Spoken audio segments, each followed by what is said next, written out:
बघू शकता मित्रांनो, आपल्या कापसातून पाणी गेलं आहे तरी खूप कापसाचा धिंगाणा झाला.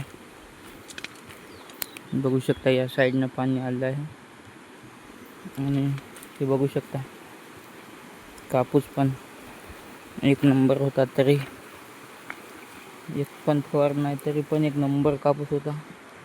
तर समजा कालच्या पाण्याने 2 दिवस पाणी पडलं ते समजा कापूस असा नदीला पूर गेला आहे. नदीला बघू शकता नदी जवळच आहे.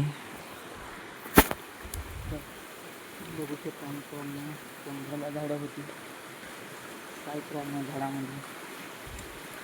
बघू शकता आता याची आमची नुकसान झाली याची भरपाई कोण करून देणार? सरकार पण देत नाही मित्रांनो. बघू शकता तुम्ही इतकं नुकसान झालं आहे. नाही ना म्हणलं तर 10-1 हजार रुपयाचं नुकसान आहे. तर भरपाई करून कोण देणार आहे मित्रांनो? कोणीच देऊ शकत नाही आम्हाला. तुम्ही तरी आम्हाला सपोर्ट करा. आमची या व्हिडिओहून कमाई निघून जाऊ द्या. तर बघू शकता तुम्ही हिरीला पण खूप पाणी आलं आहे. हिरीच्या वरून हे पाणी आलं आहे. हिरी पण फुल झाली आहे. कापूस पण एक नंबर होता. आता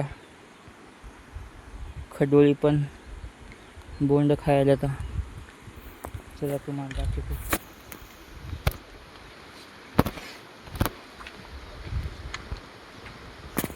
बोंड ही तशीच खाल्ली आहे. बघा अशी फाटे पण मोडालेत. बघू शकता बोंड खायला अशी.